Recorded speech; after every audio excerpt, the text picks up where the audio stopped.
Bon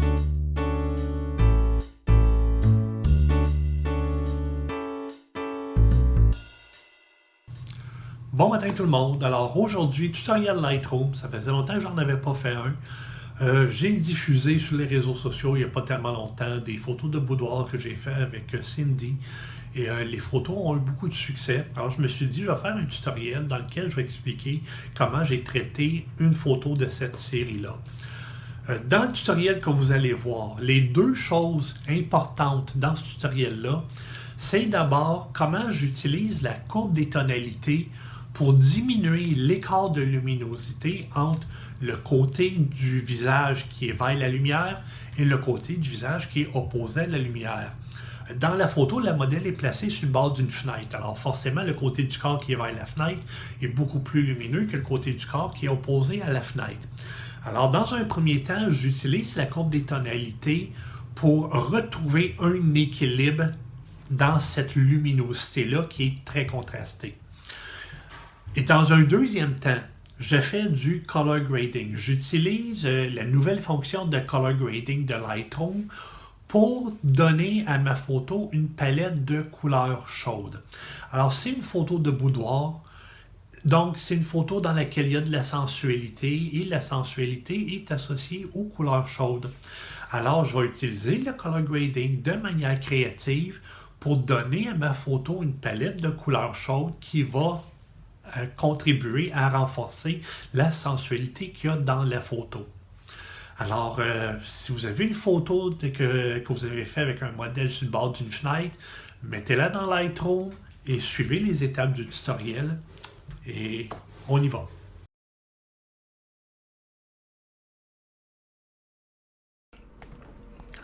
Ok, alors voilà le portrait de Cindy tel que la photo est en sortant de la caméra. Alors comme vous voyez, la photo a été prise sur la base d'une fenêtre. J'ai placé une toile blanche dans la fenêtre pour diffuser la lumière, question d'avoir une lumière un peu plus douce. Mais si on regarde la photo, on s'aperçoit qu'il y a un écart de luminosité assez important entre le côté du corps qui est vers la lumière et le côté du corps qui est à l'ombre. Et la principale difficulté dans cette photo-là, c'est justement ce contraste-là, cet écart de luminosité-là entre les hautes lumières et les ombres. Alors, pour corriger ça, je vais tout simplement utiliser la courbe. Et ici, je vais utiliser la courbe d'une manière plutôt inhabituelle. Alors, vous avez différentes options de courbe. Alors, pour faire la correction que je dois faire, vous cliquez sur le rond blanc qui correspond à la courbe RVB. Alors ici, qu'est-ce que je vais faire? C'est que je vais cliquer sur le petit point qu'il y a ici en haut à gauche qui me permet de sélectionner la partie de la courbe qui est affectée en utilisant le pointeur de la souris. Et je vais placer la souris sur le côté du visage qui est à l'ombre. Et automatiquement, si vous regardez la courbe, la portion de la courbe qui correspond aux ombres ici est automatiquement sélectionnée. Et je vais augmenter la luminosité des basses lumières, comme ça ici. Ensuite, je vais me placer du côté des hautes lumières. Je place ma souris sur les hautes lumières du visage. Et là, je diminue la luminosité des hautes lumières. Et vous voyez, je donne à ma courbe une forme de S, mais un S inversé. D'habitude, lorsqu'on utilise la courbe pour donner du contraste à la photo, on va diminuer la luminosité des basses lumières et on va augmenter la luminosité des hautes lumières. Mais ici, j'ai fait l'inverse. J'avais une photo qui, à l'origine, était très contrastée. Alors, pour diminuer le contraste dans la photo, j'ai donné à ma courbe une forme de S, mais un S inversé. J'ai augmenté la luminosité des basses lumières et j'ai diminué la luminosité des hautes lumières. Et uniquement en donnant à ma courbe cette forme-là, j'obtiens une photo dans laquelle la lumière est très douce. C'est beaucoup moins contrasté. L'écart de luminosité entre les basses et les hautes lumières est beaucoup moins important. Et la lumière est beaucoup plus agréable à regarder. Et là, je regarde ici dans les ombres, c'est peut-être encore un petit peu trop foncé, alors je vais augmenter légèrement encore la luminosité des basses lumières en jouant avec la courbe ici. Alors là, en faisant ça, j'ai une image dans laquelle la lumière est pas mal uniforme. Maintenant, je vais ramener du contraste dans ma photo en utilisant cette fois-ci la courbe paramétrique. Alors, pour obtenir la courbe paramétrique, vous cliquez sur le rond à l'intérieur duquel il y a des petites vagues. Et là, vous avez une courbe dans laquelle vous avez des pointeurs ici qui vous permettent de placer les hautes, les basses et les tons moyens. Alors, je prends le pointeur qui correspond aux basses lumières, je l'envoie complètement à gauche. Le pointeur qui correspond aux hautes lumières, je le place complètement à droite. Et là, je vais donner à ma courbe une légère forme de S, question de donner un petit peu de contraste à ma photo. Alors, je prends la partie gauche de la courbe, je la baisse juste un petit peu pour assombrir un peu les basses lumières. Je prends la partie droite qui correspond aux hautes lumières, je la soulève légèrement pour donner un petit peu plus de luminosité aux hautes lumières. Et le pointeur central qui correspond au point gris, je le tasse vers la gauche. Alors là, vous allez me demander pourquoi utiliser d'abord la courbe RVB pour éliminer le contraste dans la photo et ensuite utiliser la courbe paramétrique pour redonner du contraste à la photo. Ça semble contre-productif. On pourrait penser qu'avec la courbe paramétrique, j'annule le travail que j'ai fait avec la courbe RVB. Alors la raison pour laquelle j'ai procédé comme ça, c'est que lorsqu'on a une photo dans laquelle il y a une correction de lumière importante à faire, comme la photo que j'avais à l'origine qui était très contrastée. Alors, on va toujours commencer par faire la correction de lumière importante en utilisant la courbe à points, la courbe RVB.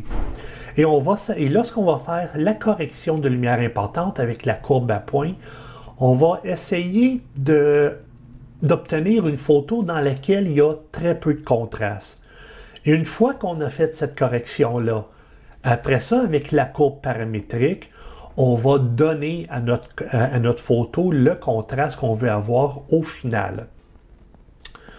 Ensuite, une fois que mes courbes sont placées, je vais aller dans la section tonalité pour régler les curseurs qu'il y a ici. Alors, je vais assombrir un petit peu les noirs. Je vais augmenter la luminosité des ombres. Je vais augmenter la luminosité des blancs et je vais diminuer la luminosité des hautes lumières. Et je vais diminuer légèrement le contraste. Et je vais augmenter un petit peu l'exposition à peine. Alors, vous voyez, ce sont les réglages que j'ai utilisés dans l'onglet tonalité.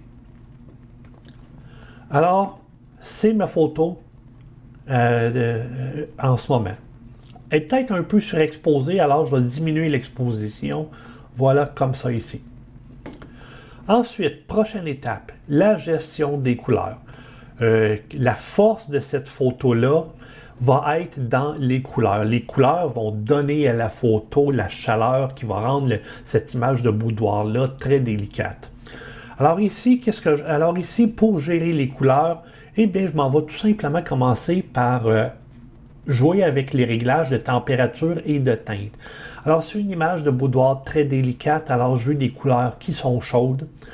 Quand on fait des images de boudoir, les couleurs chaudes vont toujours donner des résultats très intéressants.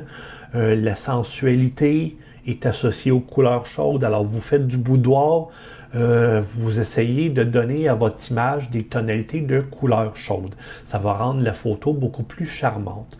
Alors, je vais commencer par augmenter la température, question de réchauffer les couleurs. Et je vais légèrement donner une petite teinte de magenta à ma photo. Alors, vous voyez, juste avec le changement que j'ai apporté ici dans la température et dans la teinte, j'obtiens une image qui est déjà beaucoup plus chaude dans la panoplie de couleurs et la peau prend une teinte de couleur qui est très naturelle. Ensuite, bon, je regarde ma photo et peut-être qu'il manque de luminosité dans mes blancs, alors je vais augmenter la luminosité des blancs. Voilà, comme ça ici, et peut-être donner un petit peu plus de contraste. Voilà. Ensuite, je vais légèrement diminuer la vibrance des couleurs. Vous voyez, j'ai diminué la vibrance des couleurs, je l'ai mis à moins 10. Ça va me permettre d'avoir des couleurs plus douces. Et je vais augmenter un tout petit peu la saturation des couleurs. Voilà. Alors, quand vous travaillez avec, quand vous faites des portraits, pour avoir une teinte de peau naturelle, vous devez la plupart du temps diminuer la vibrance. Lorsque la vibrance est trop forte, la peau devient très orangée et c'est pas du tout naturel. Alors, en diminuant la vibrance, vous obtenez une teinte de peau qui est beaucoup plus naturelle. Aussi, dépendamment des conditions dans lesquelles la photo originale a été faite, il se pourrait que vous deviez diminuer la saturation des couleurs pour avoir un rendu de peau naturel. Les caméras numériques ont toujours tendance à produire des couleurs jaunes, oranges et rouges très saturées. Et lorsqu'on fait du portrait, à cause de ça, la peau va être tellement saturée qu'on ne verra pas les nuances de couleurs dans la peau. Donc, n'hésitez pas, lorsque vous faites du portrait, à jouer avec la saturation et la vibrance.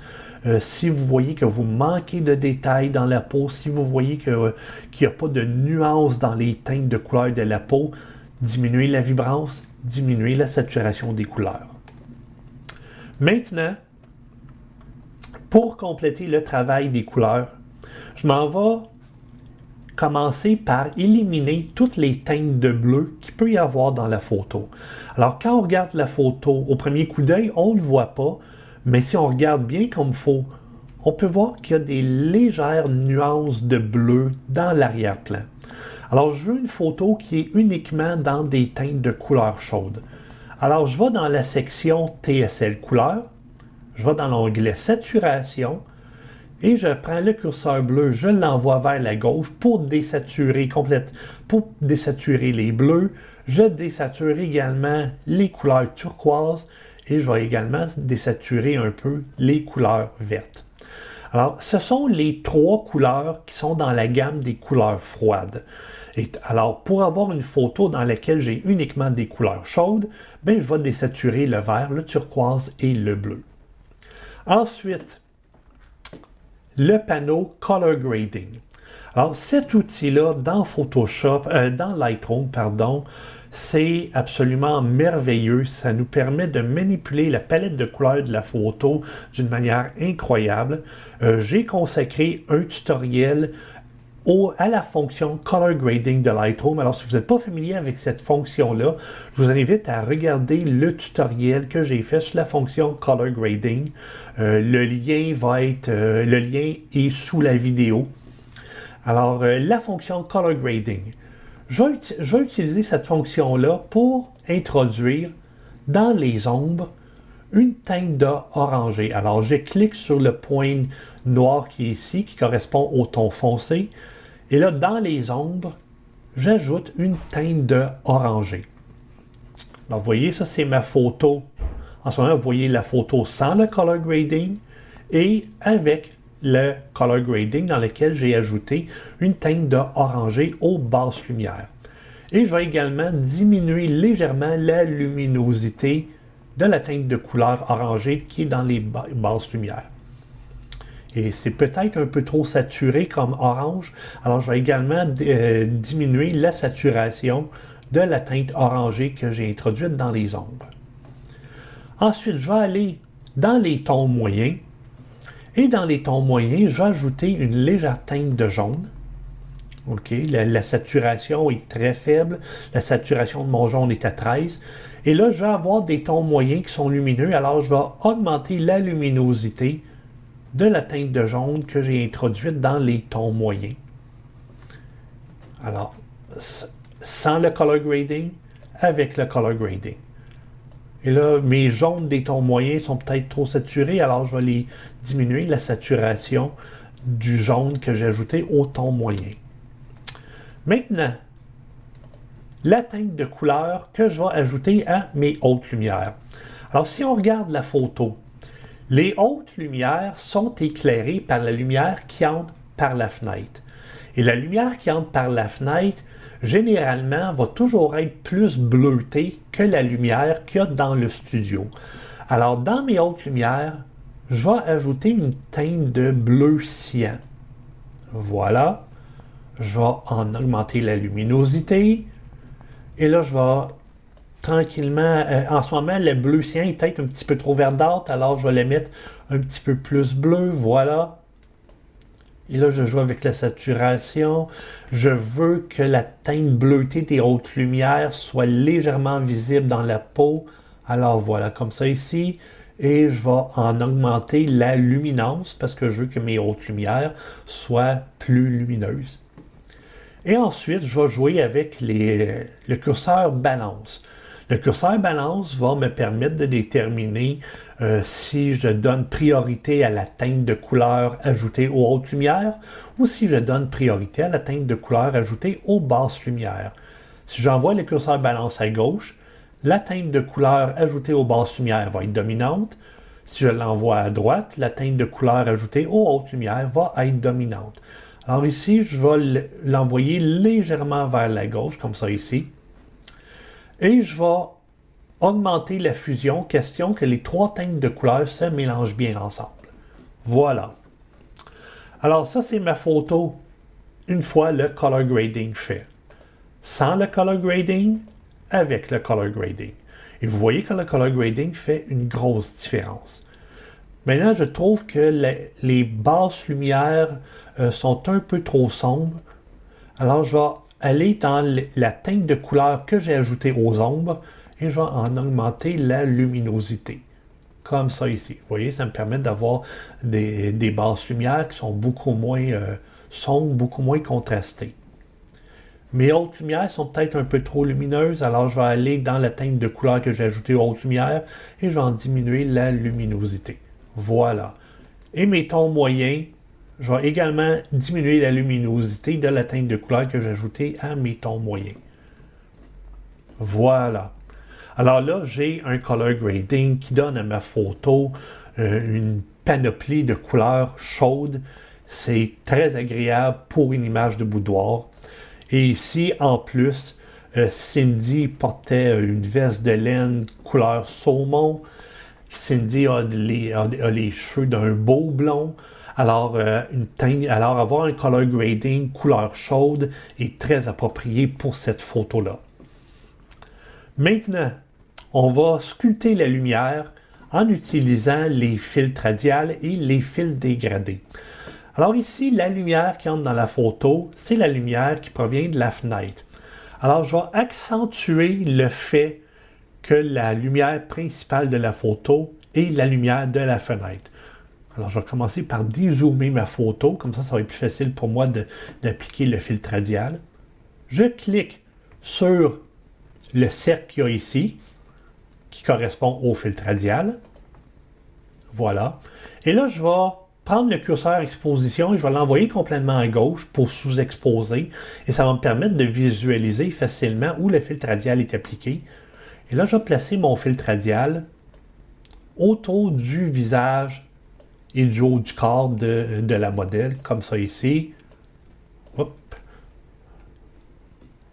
Voilà. Comme ça ici, pour accentuer. Voilà, et là, vous voyez, juste en plaçant un filtre radial où je sous-expose, on accentue le fait que la lumière vient de la fenêtre. Mais en ce moment, c'est beaucoup trop sous-exposé. Alors, je vais augmenter l'exposition parce qu'il faut quand même rester subtil. Alors, voilà, juste comme ça ici. Sans le filtre radial, avec le filtre radial. Et là, je vais augmenter un peu la luminosité dans les zones. Comme ça ici, voilà. Maintenant, si on regarde, on voit que le filtre radial affecte légèrement le visage du modèle ici et on voit que le filtre radial affecte la fenêtre ici.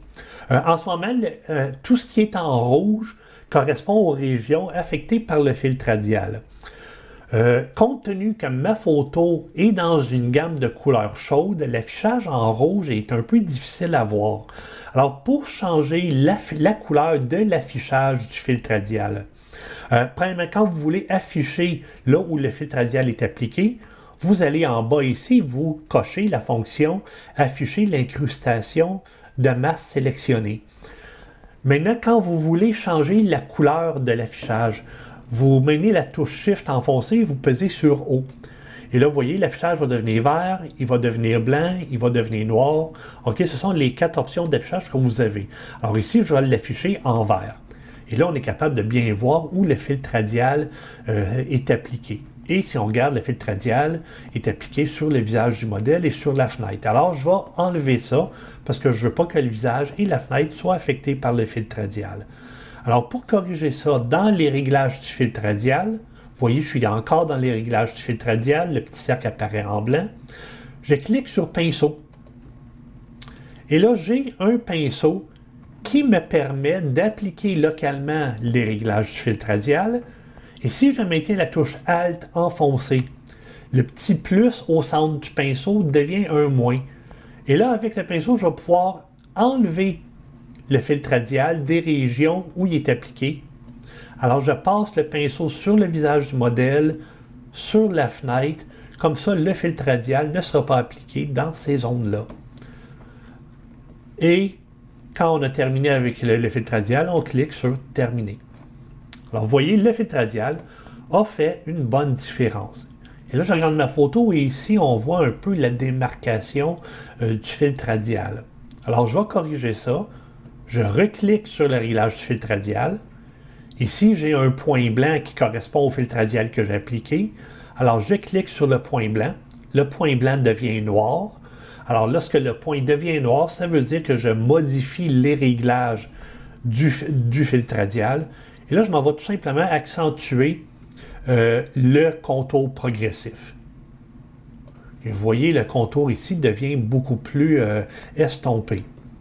Et avec mon pinceau, je m'en vais légèrement réappliquer l'effet du filtre radial, mais de manière estompée.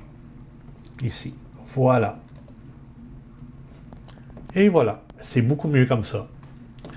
Ensuite, je vais accentuer encore un peu plus la démarcation de lumière entre le côté qui est vers la fenêtre et le côté qui est opposé à la fenêtre. Alors, lorsqu'on regarde l'image, lorsqu'on a quelqu'un qui est placé sur le bord d'une fenêtre comme ça, le côté de la photo qui est vers la source de lumière est beaucoup plus lumineux que le côté qui est opposé à la source de lumière. Alors, je vais prendre un fil dégradé, un fil gradué, pardon, il l'appelle gradué dans Lightroom, et je vais placer mon fil dégradé, comme ça ici, voilà. Ce qui est en vert, c'est là où le fil dégradé est appliqué. Je décoche l'incrustation, question de voir qu'est-ce que je fais. Et là, je m'assure d'avoir une grande zone de dégradé, comme ça ici.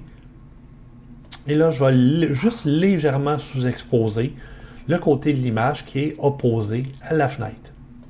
Alors, sans le fil dégradé, avec le fil dégradé, c'est un peu trop sombre. Alors, voilà comme ça ici, dégage un petit peu les ombres. Et là, c'est juste de créer un léger dégradé entre le côté qui est vers la lumière et le côté qui est opposé à la lumière. Voilà, comme ça ici.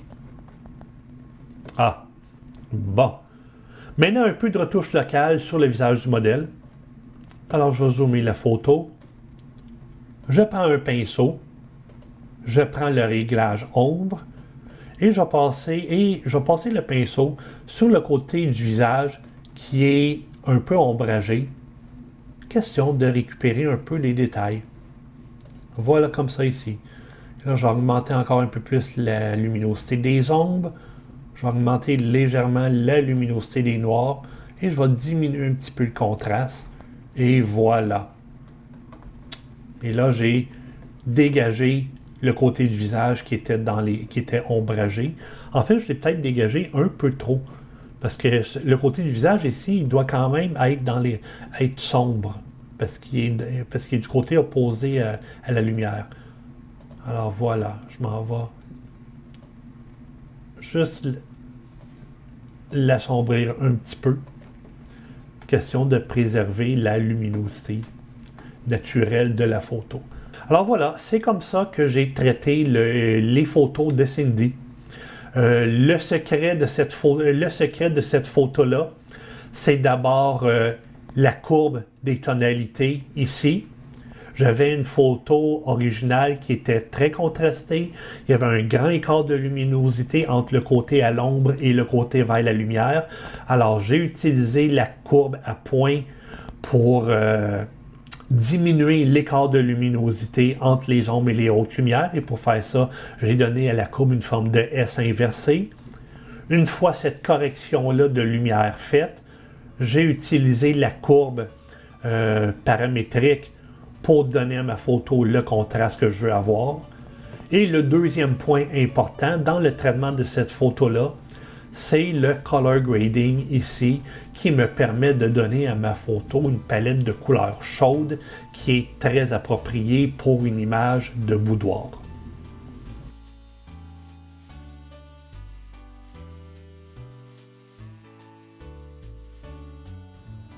Alors voilà, c'était le tutoriel.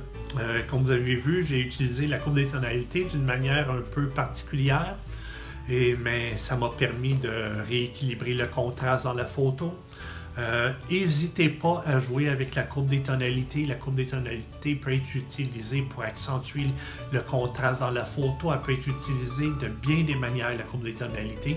Ici, j'ai utilisé la courbe des tonalités pour apporter une correction importante dans le contraste de l'image originale. Et explorer avec le color grading. Amusez-vous à jouer avec les palettes de couleurs de vos photos. Le color grading, c'est une démarche artistique, c'est une démarche créative.